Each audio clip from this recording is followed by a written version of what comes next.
Welcome to the deep dive. Okay, so today we're getting into something I think, well, every dog owner wonders about. Can we actually know what our dogs are saying? It's the dream, isn't it? Totally. Right. We've looked at your sources on bioacoustics, AI, the works, and our mission here is to really unpack this fantasy versus the actual science, what's really happening. And that's a key distinction the sources make for you, the listener. AI is getting surprisingly good at decoding signals, like classifying sounds, but real two-way dialogue, that's a whole different challenge. Okay, let's start with the progress then. That University of Michigan study sounds like a big deal. They use something called transfer learning. How does, human speech AI help understand dogs? Right, so they took this huge AI model, RAFE2-VEC2. It was trained on, thousands of hours of people talking, just tons of acoustic data. So it learned what sound is, basically. Exactly. It learned about acoustic patterns, structure, all that.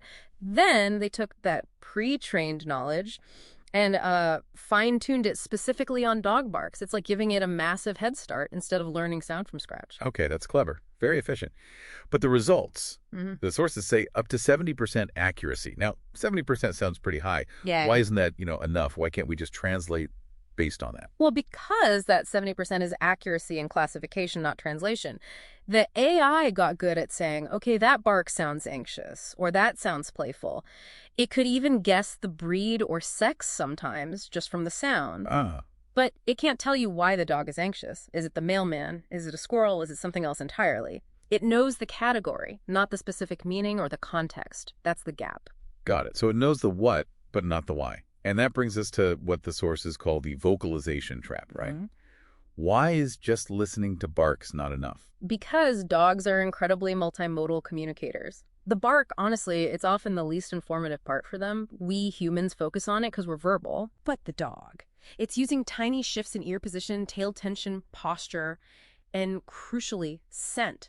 Olfactory cues are massive for them, and AI just listening to audio is missing, most of the conversation. Wow. Okay, so focusing on sound is like trying to understand a movie with only the audio track, maybe even less. Pretty much. And that leads to the ultimate barrier, something the sources really stress, the umwelt. The umwelt. Right. Explain that, because it sounds fundamental. It is fundamental. The umwelt is basically the unique sensory world each species lives in. A bass world is echolocation. Ours is heavily visual. Dogs, it's overwhelmingly scent. So smells we can't even imagine. Exactly. They're processing chemical information constantly, who was here when, what they were feeling, maybe even predicting things based on scent trails.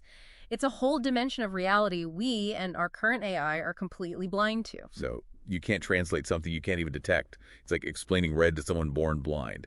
You can talk physics, but not the actual experience. Precisely. Any system based only on what humans can see and hear is fundamentally incomplete. It hits a wall. That's the philosophical hurdle for true translation. Okay, that makes sense why the really credible projects aren't promising, a Dr. Dolittle device anytime soon. Which ventures are taking a more realistic approach? Well, look at Zoolingua. It's founded by Dr. Khan Slobodchikov. He's famous for his work on prairie dog language, actually. Oh, interesting. Yeah. And they get the multimodal thing. They're not just building bark classifiers. They're integrating computer vision to analyze body language with the audio analysis, trying to capture more context. So combining senses, trying to get a fuller picture, even if it's not the whole picture. Exactly. It's a more grounded approach. So let's talk timeline then. Based on these sources, what's the likely rollout look like? What can we realistically expect and when? The sources suggest phases. Short term, think the next, say, 1 to 3 years. We'll see much better emotional and wellness monitors. Apps or devices that can reliably say, your dog seems stressed, based on sound patterns, maybe linked with some visual cues. Okay, helpful for welfare. Then what? Midterm, maybe 5 to 10 years out, is where you might see basic intent translators, simple stuff. Systems that can learn to reliably correlate certain sound and body language combos with needs like, I'm hungry, or I need to go out. Very specific context-dependent things. But not like having a chat about their day. Definitely not. True generative conversation. Yeah. That's highly speculative. We'd need that Rosetta Stone to bridge the umwelt gap, and frankly, we don't know how to build one. So wrapping this up, it sounds like the biggest takeaway from this deep dive isn't that we'll soon be chatting with our dogs. It's something deeper. I think so, yeah. The real value here isn't necessarily the end product of a translator. It's using AI as a rigorous scientific tool to prove and understand the richness of dogs' cognitive and emotional lives. Moving beyond just assuming they feel things. Exactly, moving towards demonstrating it with data. That fosters real empathy. It pushes for better welfare standards. It changes how we relate to them, even without direct translation. So the AI's true worth is in teaching us how to listen better in all the ways dogs communicate. Well put. It forces us to acknowledge what we're missing. Okay, here's a final thought for you, the listener, to take away.